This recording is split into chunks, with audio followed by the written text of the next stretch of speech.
非杀了你不可！马亮，饶恕替本少挡住了一击，容不得半点刺激。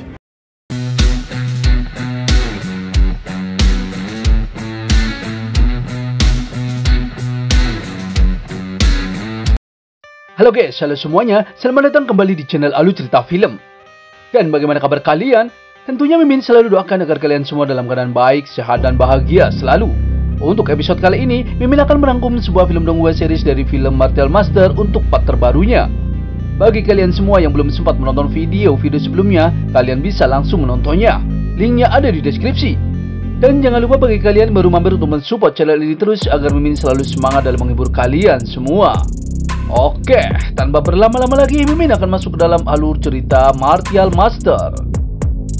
Di episode sebelumnya, Qin Chen berhasil membuat pil mujarab untuk menyembuhkan leluhur Liu. Namun para tetua mengatakan kalau pil yang Qin Chen sempurnakan membuat aliran darah para tetua dapat mempercepat aliran darah di dalam tubuhnya. Lalu, Qin Chen pun menjelaskan kalau pil yang ia sempurnakan adalah pil putaran cahaya. Pil tersebut tidak baik untuk orang-orang yang sehat. Dan ia meminta Yang Mulia dan para tetua di sana untuk jangan terlalu banyak menghirupnya. Karena bisa menghasilkan efek yang tidak baik. Setelah itu Qin Chen meminta leluhur Liu untuk memakan pil putaran cahaya yang ia sempurnakan. Namun leluhur Liu tidak mau memakannya karena menurutnya pil putaran cahaya adalah pil tanpa harapan. Yang sama dengan pil peledak darah. Leluhur Liu takut mati setelah memakan pil tersebut. Karena tidak mau memakannya, Qin Chen pun akan memaksa leluhur Liu untuk membantu memakan pil tersebut. Lalu Qin Chen menggunakan rantai ronnya untuk mengikatnya dan langsung memasukkan pil tersebut ke mulut leluhur Liu. Pil tersebut pun langsung bekerja dan membuat leluhur Liu kesakitan. Namun leluhur Liu tidak bisa berbuat apa-apa karena rantai ronnya yang begitu kuat. Qin Chen tahu kalau pil putaran cahaya sudah bekerja di dalam tubuh leluhur Liu. Lalu Qin Chen meminta para tetua di sana untuk memukuli leluhur Liu dengan sekeras tenaganya. Seketika Yang Mulia pun terkejut karena apa harus memukul ayahnya. Namun Qin Chen berkata untuk mendengarkan perintahnya saja, sesuai janji sebelumnya. Para tetua pun langsung menuruti apa kata Lord Qin Chen. Seketika leluhur Liu pun mendapat bogeman mentah dari para tetua secara bertubi-tubi. Leluhur Liu sangat kesal dengan Qin Chen yang memperlakukan dirinya untuk menerobos dengan memukuli dirinya. Qin Chen dengan santainya berkata kalau ia ingin membantu leluhur Liu menerobos. Tapi malahan leluhur Liu tidak menghargainya. Bahkan berani memanggil nama dirinya secara langsung. Qin Chen selalu memancing kemarahan leluhur Liu di sana agar emosinya terus melonjak. Karena dengan seperti itu, leluhur Liu bisa mengeluarkan penyakitnya dan menerobos ke ranah Martial King tahap menengah. Qin Chen juga menaburi bubuk konjungsi di tubuh leluhur Liu agar memicu emosinya. Karena pukulan para tetua terlalu lembut dan lemah, Qin Chen pun maju dan langsung memukuli leluhur Liu dengan sekuat tenaga. Dan membuat leluhur Liu terluka dan terpental kesakitan. Yang Mulia pun menghampiri Qin Chen dan mengatakan untuk jangan terus memukuli ayahnya. Kalau terus memukulinya, leluhur Liu bisa mati di tangannya. Namun Qin Chen memancing kemarahan leluhur Liu dengan mengatakan kalau ia memang ingin membunuhnya.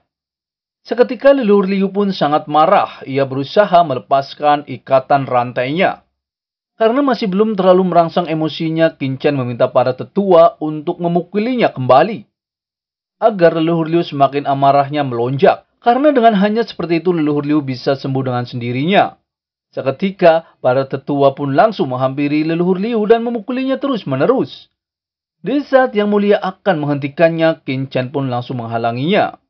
Dan meminta Yang Mulia ingat dengan janji sebelumnya, yaitu menuruti apa kata Lord Qin Chen. Yang Mulia pun hanya bisa pasrah melihat leluhurnya dipukuli oleh para tetua. Tak selang berapa lama, leluhur Liu semakin marah dan membuat tubuhnya pulih kembali. Rantai ron pun berhasil dihancurkan dan membuat para tetua terpental. Qin Chen pun sangat senang karena berhasil membuat leluhur Liu semakin marah. Leluhur Liu pun tidak terkendali dan ingin membunuh Qin Chen. Ia langsung menggunakan kekuatannya untuk menyerang Qin Chen. Qin Chen dengan santainya menangkis serangan leluhur Liu. Qin Chen langsung mengaktifkan armor kunonya untuk mengcounternya. Namun Qin Chen sedikit terpental olehnya. Leluhur Liu mengatakan kalau Qin Chen adalah mata-mata. Dan leluhur Liu tahu kalau armor yang Qin Chen miliki tidak akan dimiliki oleh orang biasa.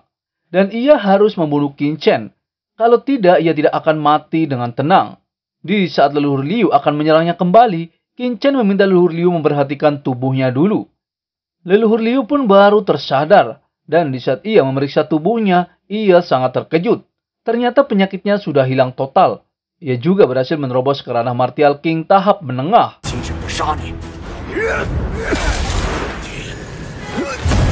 Lalu leluhur Liu berkata kepada Qin Chen apa yang sebenarnya telah terjadi.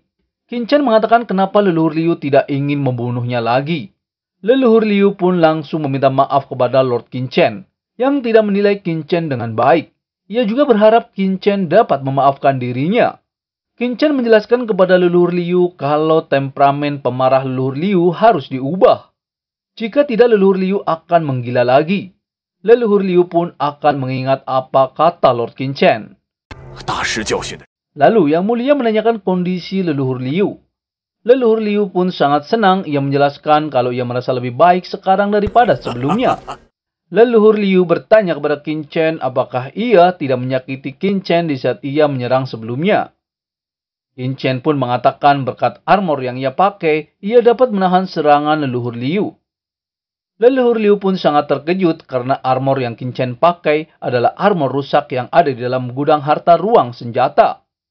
Qin Chen berkata kalau benda tersebut cukup bagus, jadi Qin Chen mengambilnya dan memperbaikinya. Lalu leluhur Liu membolehkan Qin Chen mengambil semua dan mengosongkan seluruh ruang harta jika Qin Chen mau. Ketua Zuo juga bertanya kepada Qin Chen bagaimana cara Qin Chen menyembuhkan penyakit leluhur Liu.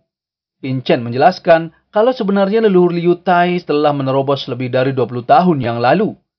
Seketika Yang Mulia pun terkejut. Qin Chen mengatakan jika tebakannya benar, latihan yang dipraktekkan leluhur Liu Tai adalah teknik matahari agung semesta.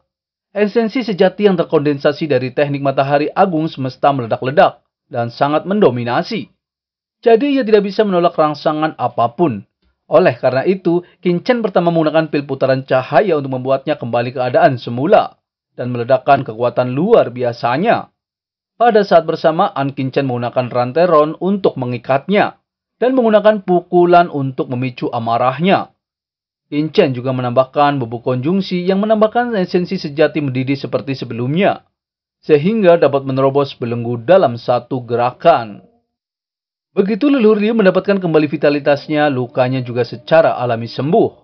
Lalu bagaimana keseruannya? Mimin akan bahas di episode selanjutnya ya. Terima kasih.